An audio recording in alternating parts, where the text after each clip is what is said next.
and Ron Baluyot. Fourth referee is Michael Pina. Ilagan Isabela in white, Pangasinan in their black threads. A different starting lineup to begin this game for Coach Jerson Cabiltes, who has been known to really tweak his starting lineup. Naangkop dun sa matchup nila lineup in their last game against Caloocan, and now starts this game to maybe provide him with some scoring to begin. And he gets the first basket para dito sa Pangasinan. So they're certainly capable of beating teams at the top of the North, but Jory Napoles from the elbow able to get to the basket, and Panga in exchange for Allen Mina. Art de la Cruz, the hook shot will rattle out and in again. Middle of the floor with that patented left-hand hook. Jory Napoles jumper will rattle in.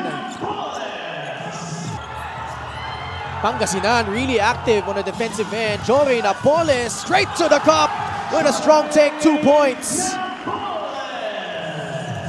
One thing, that is how they were able to dominate teams in the past. Their ability to force other teams into... Now, Hesed Gabo will push it, gives it up to Michael Mapula, who banks it in. This is really the type of... Yung depensa ng Pangasinan. That was a tough shot from Art de la Cruz. Tatakbo na naman dito ang Heatwaves. Jory Napoles, dire-diretso, puts it in, plus a foul! Oh, they just continue to push that basketball. Coco with a free, off target, inside, and better execution that time by Ilagan Isabela. That's touch passing for the Cowboy. Put up those kinds of numbers at his position. He might be the best at it. Yeah, Lawrence Victoria forcing his way in.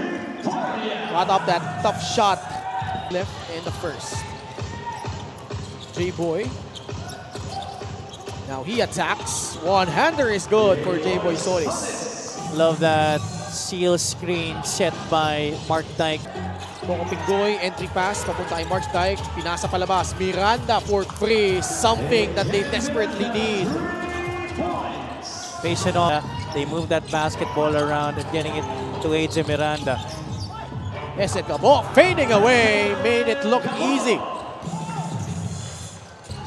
Make sure you get familiarized with how things actually happen. That's a big shot for Coco Pinggoy. Tumingin pa kay Mike Huigo, T3. Mintis. Bulanadi. Puts it on the deck, pulling up. Alin Bulanadi with a one-hander. When Alin is... Binigay kay Coco Pinggoy. Pinggoy will fire and score from downtown. Those are the type of shots. Yung mga totoong tests ay nangyari rin naman talaga doon sa mga talo nila, because this is yung mga teams na talagang nasa taas. These are the elite teams. So, until... Bulanadi still on the floor. Will rise up for the jumper. Gets that one in. You like to see that making the basket. Already 2 field goals in this game para sa kanya.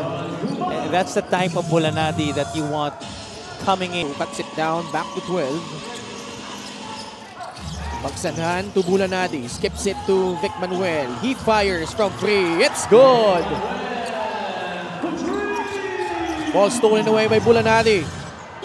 3-point shot. Back-to-back threes from the Heatwaves. Free end of the offense here para sa Cowboys. De La Cruz hits the jumper from the top of the key. Spins around Josh Giab. Settles for the one-hander. It will not trickle in. Pagsanhan with a putback off the offensive rebound. Gallant stand defensively for Josh Giab. Giab with a jumper. Ay baba ang lamang sa 16 na puntos. Galanza, nagtangan ng bola, crossover dribble. Eludes the defense of McCoy Marcos and lays it in for 2 more points. Incredibly. 42-25, bumagsak si Gumaru. Naihatid ng bola kay Giab. Mid-range jumper is pure from Art De La Cruz. Art De La Cruz has All over. Unti-unti lumalapit ang Ilagan Isabela. Three-pointer knocked down by Dennis Santos. Masyadong malakas. Rebound to Gumaru. Pass inside. 2 points for Josh Giab. Gumaru. Hinatid kay Art De La Cruz. Gumaru will launch a free and hit it. one of their best three-point shooters. Ito si Don Gumaru. Numero para sa Heatwaves. Pero bola na agaw ni DH. Leaking out is Art De La Cruz who lays it up with his right hand. Sometimes it's just Will settle for a mid-range jumper but can't get that one to fall. Galanza, the most dangerous guy off an offensive rebound, is that guy right there hitting. tendency to turn the ball over, increased chances to miss shots. But over time, masasanay at masasanay naman siya. And that's why it's important to have to continue to step up, especially right now that hindi pa sila sigurado makakapasok ng playoffs. Nice executed backdoor play. De La Cruz. Sorry miss from Dennis Santos. Pretty much a makeable shot and it's a 4-point swing. You give an opportunity to Hesed Gabo. Enables Pangasinan the opportunity to go on transition. Nice dive by Mark Dyke. Another assist from Art De La Cruz. Santos against Pagsanhan. Bola na wala sa kanila pero na-recover ni Josh Giab sa loob. Dennis Santos! 2 points plus the foul! Napaganda pa. Creeping up to the side of Pangasinan. Manuel has yet to get himself going. But he flips it up with his one-hander. Balik sa apat ng lamang ng Heatwaves. Oh my. Coach Louie exasperated on the sidelines and that is exactly why a 4-point swing. Pingoy nakawala. Pingoy sa loob. Left-handed layup is good. He is performed. Yep. Mark Dyke. Straight away free. Puts it in. The lead is down to 1. Just a Ball stolen by Mark Dyke. A chance to take the lead. Josh Giab in transition. Lays it in. And for the first time since being up 2-0, Ilagan Isabela from 17 points down. A little bit on that because the league, all of the teams, almost all of the teams have really beefed up their rosters. It is not the same anymore compared to when they were with up and have a little bit of a run here to get themselves going and cheering, shouting from the stands where the guys down here. It's JP Maguliano. 3. Time winding down. Still enough time for Ilagan Isabela in stride. Beating the buzzer off that layup is Ajem Miranda. Yes. Fourth quarter. You see how Ilagan Isabela outscored them by 12, holding Pangasinan to just 13 points and an 8-point lead for the Cowboys. They don't seem to have plans on looking back in this game, Ken. Galanza steps closer, lays it in. Zone defense nitong Ilagan Isabela. Not much fluidity on their offense, although Napoles bails them out with that jumper. Second, that option, hindi na nila masyadong ine-explore compared to the first quarter, especially those first 4 or 5 minutes wherein Gabo. Galanza drives baseline, goes for the reverse. A brave move off the dribble from Bong Galanza. Drives right, kicks it out to Josh Giab. The shot fake, the step back, the pass to Tumalip. 3 seconds left for 3. It's good. they have learned winding down. Pero nakita mo, walang pag-aalinlangan doon sa ginagawa nila. Walang pagmamadali doon sa offense nila. They got it to the open man. But here, that's also what Pangasinan did. And they get it. Time a miss. Coco Pingoy at the controls. The hesitation, Pingoy. turns it over again. Tatakbo si Alin Bulanadi. Dire-diretso. Lays it up and in. Lead back to Pangasinan. 71-70. That almost always results in a basket. Pangasinan getting their second win, but only 4 on their shot clock. Bulanadi drills in that long 3-point bomb.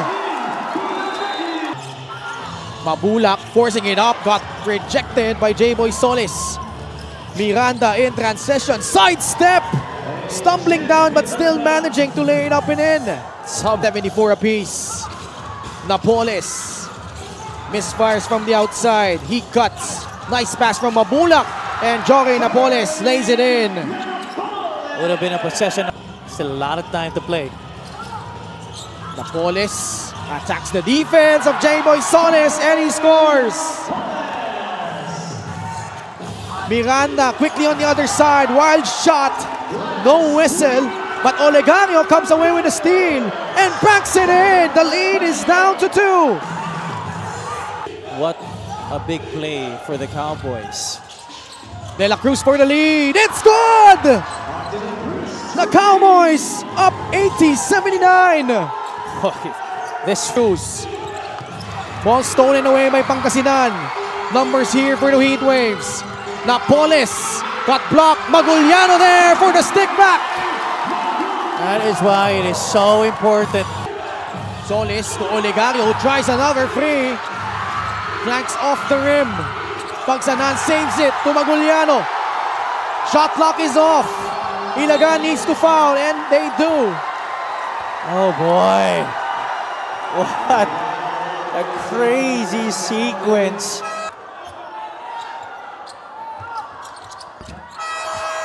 Art De La Cruz has fouled out. PH, ganap na papasahan. Binigay kay AJ Miranda. He was not there in that initial matchup. Miranda makes his move, puts it up, puts it in! We are tied 82 apiece. To trigger it in. Napoles catches against Dennis Santos. 7 seconds remaining. Gabo with 5 against AJ Miranda. Gabo will make his move, will put it up. It's short, and we are going into overtime. Coming our way. And this is definitely a treat for every MPBL fan watching tonight to have this game go another 5 minutes as Jesid Gabo. Like nothing more than get into the playoffs. But 2 big misses from the line. Ball Galanza has had a shooting touch all night long. Knocks down another 3 for a total of 21 points. Imagine to play this way after not suiting up in your last game. What a way to bounce back. Ball from 3 from Alin Bulanadi. Susugod si AJ Miranda. Puts it up and another basket for AJ Miranda. He's just so good. Possible for you to make a shot against AJ Miranda. Just finds a way. Mabasa 2 lamang. Supalpal inabot ni Gabo kay Mark Dyke. Pero nandoon para linisin yung kanyang mintes si JP Maguliano. Yung Maguliano. Laban kay AJ Miranda. Shot clock winding down. 6 seconds left. Gabo. Long 3-point shot. Oh my goodness! Jesid Gabo drills in that 3. 86. AJ Miranda, the pass to Don Gumaru. Well executed play off a timeout as he banks in that 3. Attacks. Ooh, too strong. Was right there at the cup. Excellent defense played there by Jesid Gabo to make that shot difficult for Don Gumaru. Hard foul given up by Don Gumaru. It will send 7 minutes. Galanza hits the free throw. Averaging 10 points per game this season.